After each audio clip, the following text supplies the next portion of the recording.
What's up everybody, this is Crash from GBR and I'm bringing you the review of The Binding of Isaac Afterbirth Plus. Afterbirth Plus is an expansion to the older Isaac games and is available now for pretty much any system of your choice. All footage you are seeing is from the Nintendo Switch version. Let's get to it. First up is content. The Binding of Isaac Afterbirth Plus is a dungeon crawling shooter where you play as a baby boy Isaac who is desperately trying to gain the love of his mother. Unfortunately, that crazy bitch wants to kill him. Isaac's only chance is to escape into a trapdoor in his room that leads to a labyrinth filled with nothing but madness and M-rated fun. Now this M-rated fun includes randomly generated dungeons where you're going to have to descend into hell, fight the bosses, and make your way to your mother. Each of these hellish rooms may or may not contain some sort of monsters which will have to be cleared before moving on to the next area. The game plays out as a shooter where your main weapon of choice are your tears that you can shoot at each of the enemies. Now along your dungeon crawling you're going to be able to upgrade some of your abilities and find some magical items that are going to help you along your way. Now the one thing this game doesn't do is tell you what each of these abilities and magical items do, so you're going to have to figure out when and where to use them. Now since these dungeons are randomly generated, you never know what you're going to find through each playthrough. Afterbirth Plus boasts over 600 different items to collect, 13 unique playable characters, more than 180 individual enemy types, 90 plus terrifying deadly bosses, multiple difficulty settings and game modes, and 20 professionally animated cartoon endings. Whew! The game is also playable alone or with up to 3 of your buddies. Next up is performance. So looking at this game, it's no surprise that this game performs fairly well. You don't have to worry about things such as draw distance, texture pop-in, or anything like that you would from most modern games.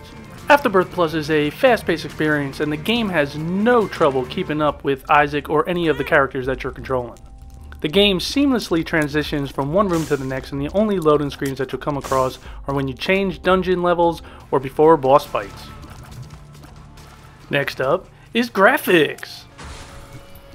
Afterbirth Plus without a doubt is not going to be pushing the graphical limits on any of the platforms you are playing. There's definitely no graphical tricks or magic going on in this game and at first glance can be mistaken easily for a retro game. Afterbirth Plus is a simple looking game and the only graphical standout are going to be the enemies themselves. And the real standout of the enemies are going to be the bosses.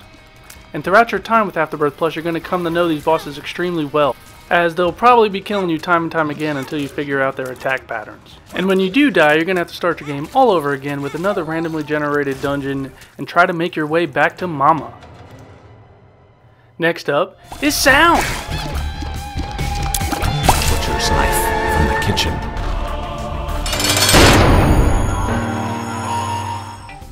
Now, once again, like the graphics, you're not going to be blown away by the sound either.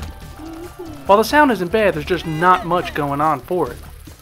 There doesn't seem to be a wide variety of sound effects used, and while the music itself isn't bad, it does wear itself thin after long sessions or multiple playthroughs. The sound standout by far is the initial introduction to the game as well as all the endings, which you could tell that a lot of time and effort has been put into making these things look and sound great. Next up are controls! So Afterbirth Plus uses a minimalistic control style that could be compared to a twin-stick shooter, where your right analog controls your shooting in any direction and your left analog controls your character. The controls are extremely responsive and have no trouble keeping up with the fast pace of Afterbirth Plus. Last up is delivery! The Binding of Isaac Afterbirth Plus is a game that is better played in short spurts rather than long sessions. While there is a story and multiple endings, this isn't a game that you're going to be playing hours and hours upon end. Now although this game boasts random generated dungeons, you will notice that most of the rooms and dungeons will look alike. Now a door or a rock might be in a different place in the room and a different enemy might exist in the room, but you definitely will get that deja vu feeling that you've been in there before.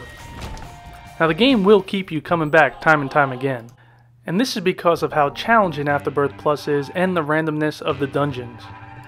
Afterbirth Plus can be a challenging game and it's always fun to find some rare upgrade or ability that will help you along your way. So I rate games on a buy now, buy later, or never buy. This is a buy later. At $39.99 on Nintendo Switch, this is a steep price to pay for a game of this type. While Afterbirth Plus does have plenty of randomness going on within it, I just couldn't get over the feeling that I've been playing the same dungeon over and over again. The lasting appeal of this game will vary from person to person, and this is because that every game that you play will be different. One player might find some awesome ability or power that another player might not see in over 100 playthroughs. So if you like the review, maybe subscribe, give me a thumbs up. If not, give me a thumbs down, and I'm going to send Mama after you. Till next time, keep on gaming.